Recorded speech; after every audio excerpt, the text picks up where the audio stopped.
Hello hi guys, welcome back to my YouTube channel. ನಾವು ಇವತ್ತು ಮಾಡ್ತಾ ಇರೋ ರೆಸಿಪಿ ಬಂದು ಎಣ್ಗಾಯಿ.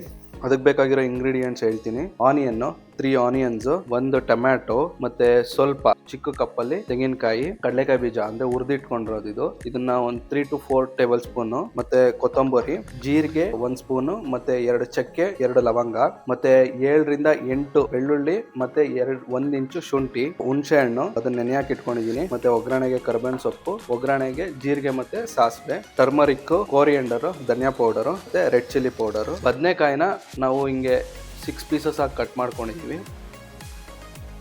ಬನ್ನಿ ಇವಾಗ ಹೆಂಗ್ ಮಾಡೋದ ಅಂತ ನೋಡೋಣ. ಇವಾಗ ಮಸಾಲೆ ರುಬ್ಕೊಳ್ಳೋದಕ್ಕೆ ಏನೇನು ಬೇಕು ಅಂತ ಹೇಳ್ತೀನಿ. ಸೊ ಆನಿಯನ್ನು ಫುಲ್ ಹಾಕೋದು ಬೇಡ, ಯಾಕಂದ್ರೆ ಒಗ್ಗರಣೆಗೆ ಸ್ವಲ್ಪ ಇಟ್ಕೊಳ್ಳೋಣ. ಟೊಮ್ಯಾಟೊ, ಕಾಯಿ, ಚಕ್ಕೆ, ಲವಂಗ, ಶುಂಠಿ ಮತ್ತು ಬೆಳ್ಳುಳ್ಳಿ. ಇವಾಗ ಇದನ್ನು ರುಬ್ಕೊಳ್ಳೋಣ.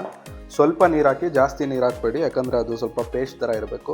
ಇದನ್ನು ಸ್ವಲ್ಪ ರುಬ್ಕೊಂಡು ಆಮೇಲೆ ಇದಕ್ಕೆ ಪೌಡ್ರುಗಳನ್ನ ಮಿಕ್ಸ್ ಮಾಡ್ಕೊಳ್ಳಿ. ಎಷ್ಟೆಷ್ಟು ಅಂತ ಹೇಳ್ತೀನಿ. 3 ಟೇಬಲ್ ಸ್ಪೂನ್ ಧನಿಯಾ ಪೌಡರು, ಧನಿಯಾ ಮೀನ್ಸ್ ಕೊರಿಯಂಡರು, ಅರ್ಧ ಸ್ಪೂನ್ ಟರ್ಮರಿಕ್ಕು, ಮತ್ತು 1.5 ಸ್ಪೂನು ರೆಡ್ ಚಿಲ್ಲಿ ಪೌಡರು. ಇವಾಗ ಇದನ್ನು ಕ್ಲೀನಾಗಿ ರುಬ್ಕೊಳ್ಳಿ, ಜಾಸ್ತಿ ನೀರು ಹಾಕಬೇಡಿ, ಸ್ವಲ್ಪ ಗಟ್ಟಿಯಾಗೆ ರುಬ್ಕೊಳ್ಳಿ. ಓಕೆ, ಇವಾಗ ಪೇಸ್ಟ್ ರೆಡಿ ಇದೆ. ಇದನ್ನು ಇದರೊಳಗಡೆ ಸ್ಟಫ್ ಮಾಡ್ಕೊಳ್ಳೋಣ. ಬದನೆಕಾಯಿ ಒಳಗಡೆ ಇದು ಕ್ಲೀನಾಗಿ ಈ ಥರ ಕಟ್ ಮಾಡ್ಕೊಳ್ಳಿ. ಸೊ ಮಸಾಲೆ ಕ್ಲೀನಾಗಿ ಹಿಡೀಲಿ ಅಂತ ಅಷ್ಟೇ. ಸ್ವಲ್ಪ ಸಾಲ್ಟ್ನು ನೀವು ರುಬ್ಕೊಳ್ಳೋದಕ್ಕೆ ಹಾಕ್ಕೊಳ್ಳಿ. ಸೊ ಹಂಗಾಗಿ ಅದು ಕ್ಲೀನಾಗಿ ಟೇಸ್ಟ್ ಚೆನ್ನಾಗಿ ಕೊಡುತ್ತೆ ನಿಮಗೆ. ಸೊ ಇವಾಗ ಇದನ್ನು ಸ್ಟಫ್ ಮಾಡಿ ಇಟ್ಕೊಂಡಿದ್ದೀವಿ. ನೆಕ್ಸ್ಟ್ ಇವಾಗ ಇದನ್ನು ಒಗ್ಗರಣೆ ಮಾಡೋದಕ್ಕೆ ಬೇಕಾಗಿರೋದು ಈರುಳ್ಳಿ, ಕರಿಬೇವಿನ ಸೊಪ್ಪು, ಮತ್ತು ಜೀರಿಗೆ ಮತ್ತು ಸಾಸಿವೆ. ಸೊ ಇವಾಗ ಇದನ್ನು ಒಗ್ಗರಣೆ ಹಾಕೋಣ. ಅದಕ್ಕೆ ನಾವು ಯೂಸ್ ಮಾಡ್ತಾ ಇರೋದು ಮಿಕ್ಕಿರೋದು ಆನಿಯನ್ನು, ಮತ್ತು ಜೀರಿಗೆ ಮತ್ತು ಸಾಸಿವೆ, ಕರಿಬೇವಿನ ಸೊಪ್ಪು.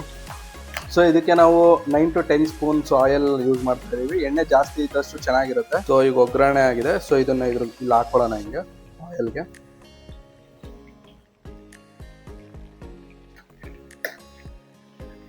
ಬದನೆಕಾಯಿಗೆ ಏನು ಜಾಸ್ತಿ ಟೈಮ್ ತೊಗೊಳಲ್ಲ, ಇದು ಬೇಗ ಕುಕ್ ಆಗುತ್ತೆ. ಓಕೆ, ಇದಕ್ಕೆ ಸ್ವಲ್ಪ ಸಾಲ್ಟ್ ಹಾಕೊಳ್ಳೋಣ. ರುಚಿಗೆ ತಕ್ಕಷ್ಟು, ನಿಮ್ಗೆ ಎಷ್ಟು ಬೇಕಷ್ಟು ಹಾಕೊಳ್ಳಿ. ಜೊತೆಗೆ ಸ್ವಲ್ಪ ಚಿಲ್ಲಿ ಪೌಡರ್ ಆ್ಯಡ್ ಮಾಡ್ಕೊಳ್ಳೋಣ, ಒಂದು ಅರ್ಧ ಸ್ಪೂನ್ ಅಷ್ಟು. ಇದು ನಿಮಗೆ ಚಪಾತಿಗೆ ಮತ್ತು ರೊಟ್ಟಿಗೆ, ರೈಸ್ಗೆಲ್ಲ ತುಂಬ ಚೆನ್ನಾಗಿರುತ್ತೆ. ಟ್ರೈ ಮಾಡಿ ಮನೇಲಿ ಒಂದ್ಸರಿ, ತುಂಬ ಇಷ್ಟ ಆಗುತ್ತೆ ನಿಮಗೂ. ಒಂದು 10 ಮಿನಿಟ್ಸ್ ಕುಕ್ ಮಾಡ್ಕೊಳ್ಳಿ ಹಿಂಗೆ. ಸೊ ನಾವು ರುಬ್ಕೊಂಡಿರೋ ಪೇಸ್ಟ್ ಇದೆಯಲ್ಲ, ಅದು ಒಂದು 5 ಮಿನಿಟ್ಸ್ ಕುಕ್ ಆದಮೇಲೆ ಇದನ್ನು ಆ್ಯಡ್ ಮಾಡ್ಕೊಳ್ಳಿ.